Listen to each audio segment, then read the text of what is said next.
Hey everyone. This is going to be a set review for my boy Oddball. They asked about this a while back, and I haven't had a chance to do it, and I'm finally getting around to it. Basically, we're going to take a look at a set they played at NorCal Knockout last week. I think it's 7 days ago is when they streamed it. So this was a larger Northern California tournament, I think. It was up in Redding. And they're playing against, this is Sly Coco. I've seen them on the Bay Area Madhouse like streams and stuff. I think they do commentary. I haven't had a chance to get to their events, but I've definitely seen this guy before. So Oddball's playing Gief here, and I think Sly Coco here is going to be playing a Luke. So we're just doing a set review. Let's get into it. So I'll just preface this by saying that this was pre-patch, right? So this was still on Season 2, pre-Elena. So I'll try not to worry too much about some of the changes. I mean, I know Luke and Gief got some changes. Gief in particular, so her box stuff was changed.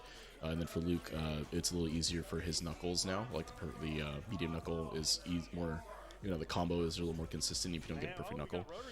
So I'll try to limit it to like fundamental stuff and less about like season specific things. So. I'll see you guys next time. Yeah, these walkouts are so dope, dude. All right. And that's how you know these guys are real Street Fighter players, because they let that ride. Yes, and an Audball playing the Zangief. See some SPDs going on here. I've seen Coco play a couple of times live, and he's just like very solid all around. He doesn't take a ton of risks. Okay. So in the first couple seconds here, just I just want to point out is that you use the knee hammer to move, right? Normally this move is a little bit tough to use in neutral, at least initially, right? Because the move itself, if I bring up the frame data for it here, let's see, right? So if you look at the frame data, right? Just to talk about it, right? Like the knee hammer itself is a pretty good move, right? You can, if you space it correctly, you can get plus frames on block, and it will low crush stuff, right? So if the Luke has been doing a lot of low forward, something like that, you could do that. But you can see here the move itself is actually extremely slow, right? So this is 14 frame startup, 7 frame active, right?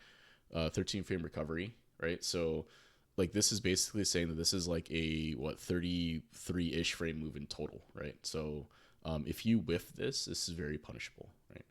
In this case, though, it looks like the Luke is just trying to kind of poke with their fireball, and that's how you get tagged here, right? So the first thing I'll say here is that Gief, I think if you're going to use the knee hammer like that, the knee, it needs to be in response to a specific thing you're seeing in neutral, right? Specifically like low crushing. So if they are fishing for a lot of low forwards, a lot of sweeps potentially, I would consider using it then.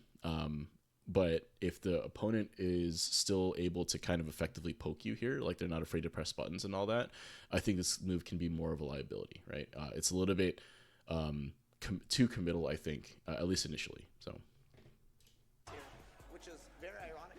right, so it happens again, right? You end up whiffing it because you're trying to space that thing so that you get plus frames. It ends up whiffing, and the Luke is able to just kind of press their button. In this case, I think they're trying to counter poke you here, stuff anything you're trying to do, and you just kind of get hit by it, right? So. He said if he's gonna win this, he's just gonna put it all on black. Yeah, and let's see what Okay, punish opportunity. Audball. Oh, that's unfortunate. He was in the Mendocino 3. Right, so you can see like it's in by now anyway.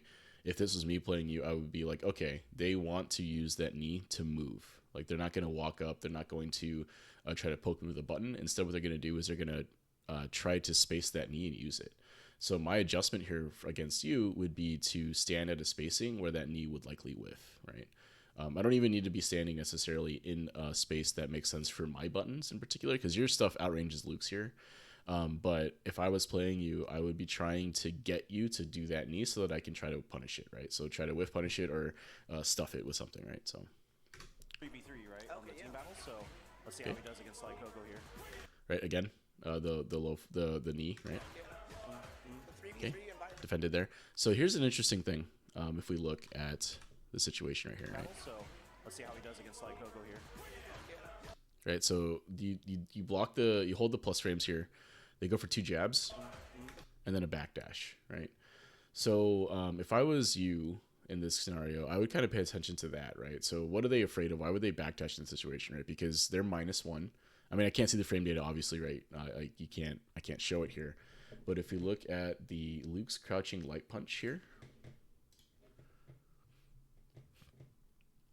right, he's actually -2 on block here, right? Not -1, sorry. He's -2 on block. So this is pretty disadvantaged for him, right? So he's actually -2 after that second jab. So if you were to like rip an EX SPD right there, you know, because if you think about it, it's like your +2 situation, right? If you're to rip a SPD there, that could catch them if they don't backdash, right? If they just continue blocking or delay tech or something like that, right? So what that suggests to me here is that this, you know, the Luke here is a little bit wary of you doing an SPD in that scenario, right? So just information I think you should keep in mind for the rest of the set. So, you know, in this situation again, where they're -2 after some sort of string or whatever, you could try to catch this backdash in some capacity, right? Maybe you do, I think you can catch it with like a low, right? The crouching medium kick or something like that from Gief here. Try to catch them walking back. Now, it's not a huge reward, but you're still not letting them backdash for free is the point, right? So just keep that in mind and see how the set, as the set goes, how that what happens. The 3v3 environment is definitely different. All right, another whiff button here for the headbutt. Again, headbutt is a tough button to use in neutral, I think, because of the relative high amount of startup, right? 14 frame startup here, right? This is pretty. This could be a very tough button to land in neutral, right? You do have to space this correctly if you're going to use it, but I do think that going for these kind of command normals in neutral is kind of limiting your ability to play it, right? So if we talk about if I talk about the neutral game aspect, right? What is your goal really as Gief when you're using? Why does he have the normals he has, right? So a lot of the time, what Gief's game plan ends up being is trying to walk your opponent to the corner, right? So controlling the space in front of you, using like these longer range pokes, like the stand medium kick, right? So like this one's really good. This button here, right? You're trying to control space in front of you by pressing this button. And if you look, right, it's 10 frame startup, still a little slow, but it's better than some of the other stuff you're doing. And the actual hitbox and disjoint here is better, right? So this is a better poke with a little less commitment overall, I think. Still, you know, 30 something frames total, right? But it's still a little bit less than the knee, right? But this allows you to, but the startup is less, right? And allows you to control space effectively, right? Another one you see a lot, I think, is this one here, the crouching medium punch. Oh, sorry, not this one. This one. Crouching medium kick, right? 9 frame startup here, even though it is a little bit DI, you know, like susceptible to DI, like it says here in Super Combo. If you look at the hitbox here, right, you have a very good disjoint, right? And again, this is season 2 hitboxes, I think. I don't think Super Combo's updated. So I'll try not to talk too much about what the hitbox look like, but if you look at the move in general, there is a disjoint here. I don't think they've changed that. And it's faster, right? So 9 frame startup, even though there's like 3 frames of active frame, whatever, that's just how the move works, right? So using these buttons that are slightly lower commitment than your command normals, like the knee and the headbutt here, allow you to play neutral a little bit easier, right? It's not to say you can't play neutral with these buttons if you want to, right? You can, but it's difficult, right? You combine Gief's relatively slow walk speed with like a slower button that, even though is a very good button and can win games for you here, if you whiff this, it's very punishable, right? So like, you know, you have to, if you're going to do that, you have to be standing closer, and that can be difficult to do against a Luke that's been kind of keeping you out, right? So. Right, so there it was there. I think that was a better response. If you're trying to call out something, I think it's fine, but it was a little far, right? So From bracket play like this, there's, right. So by now, I think that the Luke here has adjusted to the spacing you like to play at, right? So if you're noticing that your knees and like those command normals are starting to whiff a lot more, and they're not really pressing low forwards or anything that is crushable by it, you need to consider changing your neutral game approach, right? Because right now it's not working, right? Because the Luke is standing outside of the effective range of that. All right, so you have to jump. I think that's something you need to do. Unfortunately, Luke was ready for it, right? So. kind of pride. Okay, good. Step Whiff. mispunishment. It's a little bit easier. Ooh. So how'd you get hit there? Step mispunishment. Right. So you got whiff punished, right? Whiff punished after the knee came out, right? And then they just went through the low forward and hit you, right? So you can see, like, if we look at the seconds leading up to this interaction, It's definitely different from bracket play. Like there's right? So right here, I think, is before you knee, right?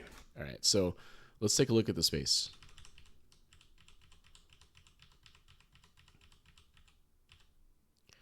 All right, so about here, I think. I don't have a frame meter here because it's obviously a YouTube video, so it's a little tough. But if you look at the spacing here, right? The spacing between the characters in particular, none of Luke's normals will reach you, right? Not likely anyway. Like low forward or crouching medium punch, right? Stand heavy punch, you know, the normals that Luke has, is unlikely anything is actually going to hit you from this space right here, right? On the flip side, I don't think a lot of Gief's normals may not reach here. I'm not 100% sure. But if you were to rip a stand medium kick right here, it may clip them if they walk forward a little bit, but it's still kind of out of range of both your buttons, right? So, of your buttons, I think. So what this really means is that from this space here, you can't really press anything because nothing will reach, right? If you think about it. The same way that if you're too close, pressing a heavy button is usually a bad idea because it has typically, you know, more startup and it's easier to get stuffed. Same reason here, you probably shouldn't press anything when it won't reach, right? The way SF6 is kind of set up is that a lot of moves have lingering hurt boxes and a lot of recovery, right? Like on average, there's higher recovery in this game versus previous games. So that means that there's a larger emphasis on the whiff punish, if you will. And I think a lot of that stems from the fact that there's not a lot of minus frames in this game either, like plus frame situations in this game too, right? So they want you to play the space game and focus more on this and managing resources versus trying to force plus frames, right? Now, Gief has good ways to do that, right? Headbutt is an absurd move and all that. But when you're talking about neutral game here, right, at this level now that you're playing at, you know, mid to high master now, every whiff matters, right? So from this space here, if you're trying to call out a move from the Luke and use the need to do it, I think that's fine. I think that's actually reasonable, right? The issue is that the Luke hasn't really been giving you a reason to press this button, right? So you kind of whiff it, and the Luke is actually standing outside of the range of that hammer, right? The knee hammer, right? So, you know, if the Luke seems to have made an adjustment to your spacing at this point, so this is going to get whiff punished now, right? So he's like ready for it this time. Then you get... Oh, no, it's not here. Sorry. I'm totally wrong. It's here. That one. Right. Sorry. Same idea though, right? You whiffed that knee earlier in neutral and the Luke didn't quite punish you, but this time they did. Right. So, you know, that's what I mean is that you threw it out at a spacing that maybe didn't make sense overall because Luke had made an adjustment to that.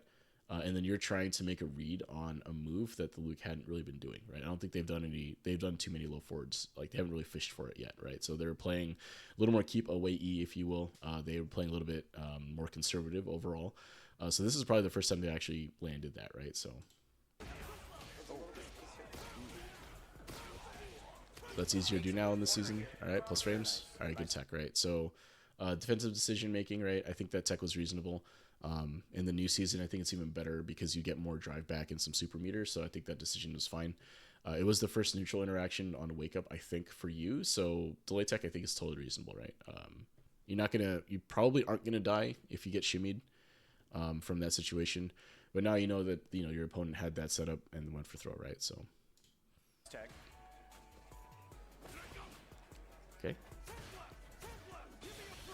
Ooh, that's an unfortunate jump. So. Something I'll mention here is that if this happens against you, right? So what this suggests to me is that the Luke here is actually buffering their DP behind every fireball they throw. This is a very common thing to happen actually, is that you're buffering DP and then like you let it rip because they jump and then you actually get level 1 super, right? Happens to Luke players, I think it happens to Ryu players, right? Less so for other characters that don't have like the fireball level 1 or something like that. But this happens, right? So what this means though is that you can't really, you have to think in your head that you really do have to predict the fireball, right? You can't jump on reaction because they're going to DP you. All right, pressure. All right, plus frames here. Ooh, okay. So if we look at what Luke's frame data is there on the overhead, right? That's a +1 situation, right? So they did this drive rush overhead. And on block it's -3, so with drive rush 4 frames, so it's a +1 situation, right? So the fact that you got hit here by what looks like the low, I think, right? Is that what hit you? Okay. So I can't see your inputs, right? So I just have to guess. You get counter hit here, though, right? So if we look at the frame data portion, though, Luke is only +1 here, and he hits you with, he tags you with a low, right? So his low, I think the crouching light kick is like 5 frames, I think. Where is it? Here. This is a 5-frame move, and they were only +1, right? So what that means is that your 4-frame move would have traded with this had you pressed the 4-framer, right? Anything slower than a 4-framer, 5-frame plus, would get hit by this, right? Because he's +1 in that scenario, right? Assuming that this is assuming that everything was like frame perfect, or not frame perfect, but it was tight, right? There was no gaps or anything like that. So what that means is that your defensive decision here to press something, my guess is either a delay tech that was not delayed enough, right? That happens a lot, I think. Like you try to delay tech here through this pressure and you kind of press it a little early. That can happen. The other thing is that you might have woken up with a 5 or 6 frame move, right? Like you tried to not reversal, but out of the block, out of the minus situation, try to abare some sort of move, right? That's not necessarily a bad thing, but it is a little risky, right? So, they are plus. They haven't really gone through. You haven't seen too many interactions here, but obviously the Luke here now, after the fact, looking at it, is keeping this pretty tight, right? They're going to frame trap you in this case, and that's what happens here. So defensive decision wise, against a +1 situation, if you are going to mash something, mash a 4-frame, right? Because in this case, it would have traded, neutral would have been reestablished, and that's kind of the end of that pressure sequence. If you mash anything slower than that and they try to frame trap you with something that's actually airtight in this case, or not frame trap, but you know what I mean, like gap, it has the right gap size, if you will. I'll just call it airtight just for the sake of the vocabulary here. But if they do something here that will frame trap you, and enforce those plus frames that way, then you have to respect it, right? You can't really press against this. Another thing I could see you doing here is maybe some sort of SPD option, right? So 5-frame SPD here would have traded had they been like, had they missed it or tried to back off, right? It would have, because the SPD is 5 frames, right? And they're pressing a 5-framer here, it should actually be, I think it would be a counter hit, right? Because they're +1, so they would actually, and these are the same frame data move wise, right? So that would actually cause a counter hit as well. So if in that plus situation here, if you're making a read, I totally get it. But in that plus situation here, or your -1 situation here, you do kind of have to respect the low here. But I'll say again, if you're going to challenge with a 4-framer or a reversal, but Gief doesn't really have that. D-Rev might be an option, but you're kind of low on drive here. I don't know if it'd be great for for the reward. So, of course, after the fact, we could talk about that all day. Obviously, you get counter hit with a low, so I don't know exactly what happened, but I would say that the defensive decision here might have been a little greedy overall, right? You went for some sort of read or trying to catch them not enforcing the plus frames. So, See overhead. Oh, gets hit by the low though. Yeah, still his turn again. oh, he dropped it. I think it should have been a low. Oh, it doesn't have super. Never mind. Okay, good tech here. So, all right. Now situation-wise, right? So you get the tech. You have drive to work with. You're a little bit low in health, but that's okay. The Luke is now burned out with no super, right? So let's see what happens. Nice tech again. Okay. Ooh, that's unfortunate. Probably got caught jumping, I think, is what happened there. That's unfortunate. Had that jump went off a little bit sooner, I think you catch him. So I think you had the right idea. It's just that the Luke decided to throw that fireball when he threw it, and it was unfortunate. So Those are hard to react to sometimes. It's one of the fastest projectiles in the game. Not the fastest. It just comes out. Mm-hmm. On the screen. No, he's huge. For Audball. all right, good punish. It's very bad if you're Psycho. Yep. Okay, good. Okay. So we see again, right? I think the knee hammer autopilot's been kind of getting you here. You kind of get away with it here because they jump, and then you're able to catch them with your delay tech, it looks like. Audball getting some damage. Maybe some momentum for him. Oh, gets grabbed off the okay. charge heavy though. Throw loops. Pressure, let's see. Okay. Okay. I don't mind that decision. You have some meter you can use here. I think like if you want to just end the pressure, go back to reset back to neutral, I think it's fine. You don't want to necessarily burn level 2 here, I think. May not make sense, so I think this is fine. Take it off me with that driver. Okay. So here, an interesting thing is that your meter now is like way below, right? Like you can't drive rush cancel anymore if you were to land a hit. So if we talk about what this accomplished overall, right? So if you look at right before this, Reversal. right? Corner pressure. Let's see. Okay, there's a D-rev, right? So it sends Luke across the screen, Okay, get off. right?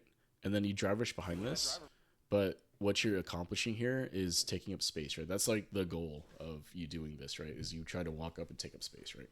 So I think that you could accomplish the same thing by walking forward, and just kind of blocking and parrying fireballs, right? It's a little bit tougher, but it's a little less committal than this, and I think like the space gain is going to be about the same overall, right? If you're trying to apply pressure, I get it, but Gief's drive rush is not like super far, right? You don't slide too far, so like Luke here doesn't have to really worry about anything in terms of mix up or whatever, right? There's nothing you can do from here that will reach, pretty much, right? Maybe the wheel kick thing, right? But realistically speaking, there's not a whole lot that Luke has to worry about here. They can just react to whatever option you decide to go for, right? So a little bit of, I think a higher committal thing for like a medium to low reward, right? So just pay attention to that meter management here and what you're accomplishing when you use drive rush like this, right? So what that meter is doing for you when you spend it. Reversal. Because like again, like you drive rushing to get back into this position, but you could just as easily walk forward. Now, I guess if you consider the other side is that you're able to maintain more mid-screen presence because you don't allow the Luke to walk forward anymore. I think that's okay as a plan, I guess. But I do think that the same thing can be accomplished by walking forward and blocking. Right, it is something I think worth labbing or at least getting used to is being able to parry these fireballs. Again, at this range here, I think you can safely parry most of them. Like most of them will hit you, right? Like you can't like bait you or whatever, I think. So anyway, that's what I'll say about that particular situation is that you use 3 bars to get a mid-screen position when you could have probably just used 2 bars, right? And been in more or less the same position.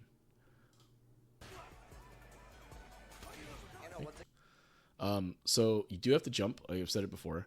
But I think the jump needs to be predicated on your ability to play neutral, right? So, like jumps become more effective when you're able to tax your opponent's mental stack on the ground, if that makes sense, right? So, like imagine if I'm the Luke here and I'm playing my game right now and keeping you out pretty successfully, right?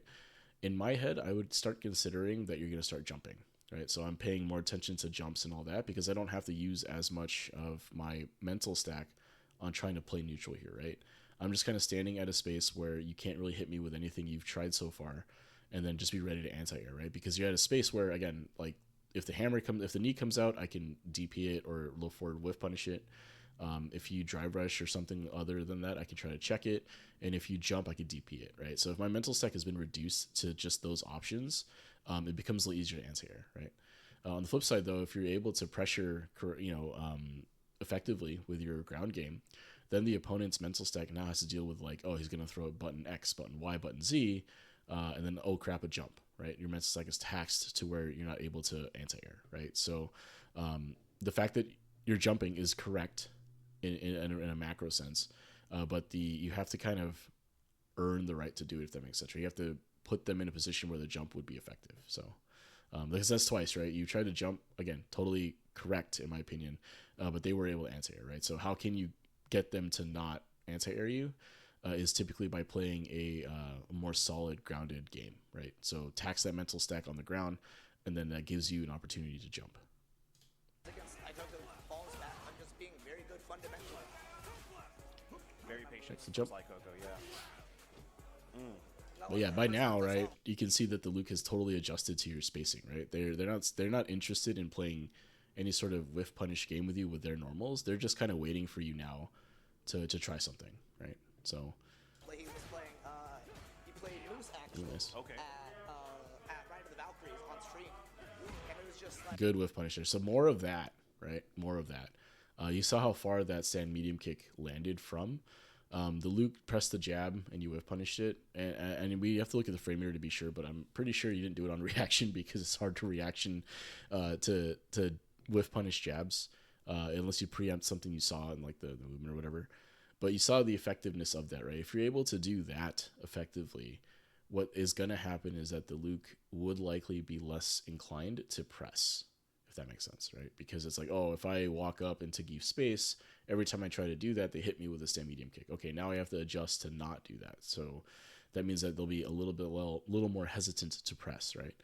What that is, the upshot of that is that now you can kind of walk forward, right? So like if I've been using fireballs and zoning to keep you out as best I can, and then now those tools are getting stuffed by your buttons one way or the other, like I'm getting counter poke now, I'll be I'm less inclined to press those things that haven't been working and try to do something else, right? So maybe I'll press less buttons, maybe I'll be a little more passive, or maybe I go ham, whatever. But there's an adjustment that gets made on the Luke side, right? So that adjustment will allow you to do other things, right? So now you can walk forward, right? Now you can try to go for some of these other buttons because your opponent is a little more passive overall, right? So Moose just happened to. He was playing Ryu for the first time in tournament. That's right. I do remember that. okay. Ooh. Ooh. All right, so you see the backdash in there, right? I think the Luke is really SPD avoidant, right? They don't want to get SPD'd at all, so. Oddball using these normals to just take a little bit of space each time. A bad read though of parry though.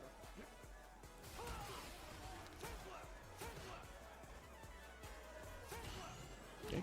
Audball was looking for a hit. Oh, okay. So what happened there? So you land the perfect parry here on this.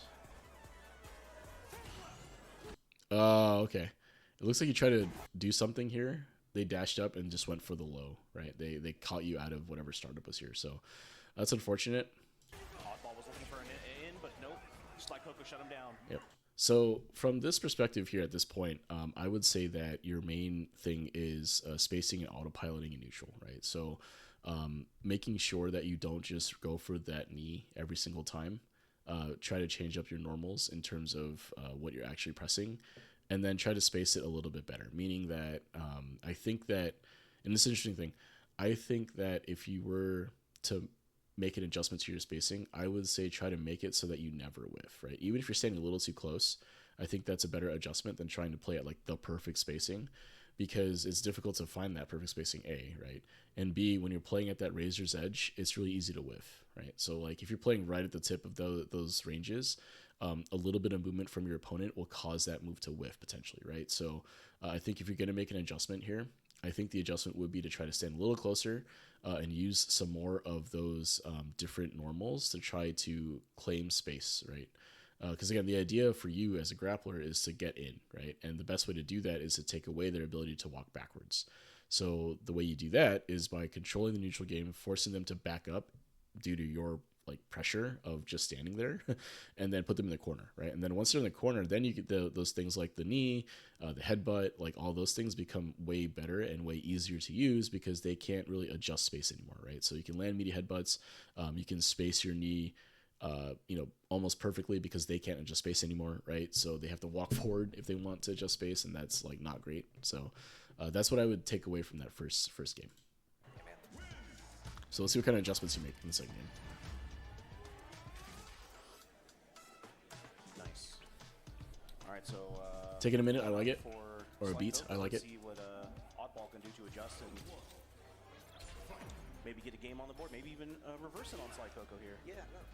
That first round was pretty dominant in Coco's favor, but I mean, Good counter hit. The character that just says, one round's only one Good round, punish you here. hold this. Opportunity. That was filthy. I do like that though. I think that you do have to kind of establish that you're willing to go for the SPD here instead of taking the safe damage. Go for the reset. It's interesting that this worked because they have been adverse to you SPDing them earlier, but you didn't really SPD them at all in the first game, right? So now it seems like since you were able to land that reset, this could change the way that the neutral and the wake up, like the Oki situations get played out, right? That grab from far. Good SPD. Quarter of his health evaporated. Okay. Unfortunate, they just walked up and pressed, right? So this is kind of the second time they've caught you by dashing up and pressing. You may be trying to check with something, and then they just clip you low, right? So just watch your space when you try to do that. Knuckle knuckle. Set up here. Yep. Take the throw. I don't mind this decision. I think taking the throw is probably correct here. You're Zangief, right? So you can take one extra throw per game, basically, overall. So taking the throw mid-screen here, I think is totally fine. It's definitely better than getting shimmied, right? Because that will represent a bigger chunk of your damage, or a bigger chunk of your health being taken away. Grab. Okay. Counter hit here, right? So they did a drive rush, crouching medium punch, it looks like, right? Was that was? Let's see. Yep. Grab. Right. So if you're trying to check here with something, I think that's a little bit tough, right? You just got thrown, right? They are going to use their resources to continue their pressure. So this is likely going to hit meaty to some extent. So if you're trying to check with something here, I think that might not have been correct. I think you could probably stand and just hold this pressure and block here. Maybe go for a parry potentially, if you thought they were going to go button here. But checking the drive rush from that position is tough, especially as Gief. If this is a missed delay tech, I totally get that too, right? But basically, since you got counter here, I can't see the inputs. I do think that if you were to pick an option here to try to check this, I think it might be better to just block here. Okay. And in the corner now. All right, safe jump, I think.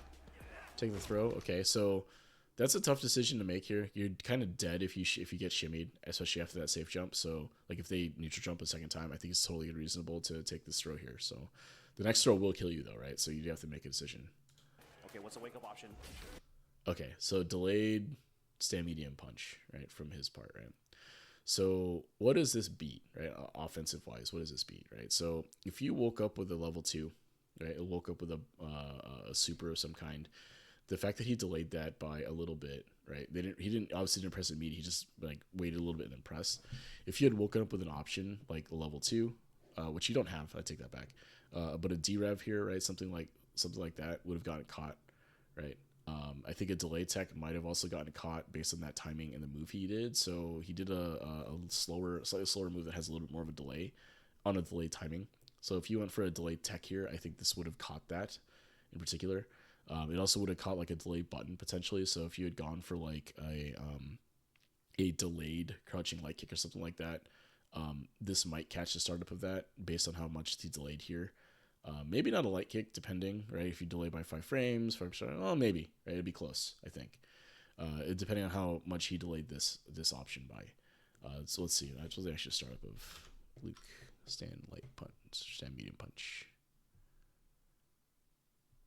9 frame. Okay, I take that back. So if you had done a wake up option, or a delayed light option, I think you would be able to actually catch this, right? You would have caught either the startup of this button here, like because it's 9 frames versus your 4 framer, or you could have caught the walk back, right? Because you walk back a little bit. So, he's basically doing this, I think, so that he is trying to defend against the reversal option. If you did decide to derev here, it would get blocked. Or if you went for, if you had level 2, went for level 2, that would have also been stuffed, right? It also would have caught a delay tech, I think, here. And you get counter hit here, so that suggests to me that either you must have done some sort of delay option here, because this is 9 frames, right? So even if he went for this immediately, right, you would have been able to block this, or you would have grabbed him out of it, right? Because if he, assuming it's neutral, right, at that particular point in time, there's no more plus frames, your grab is going to come out faster than his 9 frame move here, right? So I think if this was something that is specifically designed to beat delay options, right? So delay tech would have gotten beat by this because it's a built-in delay here. So what that really means is I think he's just calling out a defensive option from you, right? So just blocking here might have been okay, right? Taking the throw would kill you here, but it's a decision you have to make here, right? Because if you do get the throw tech, you get to play neutral again, right? You're gonna get more bar back. Well, again, now you're getting more bar back and all that stuff, so there's a reward for it. But it is tough to defend this here. So I think just blocking would have been better as a more consistent line of play, if you will. But I totally get the reasoning behind delay taking here, right? And he did this probably to call out that delay tech, right? So unfortunate.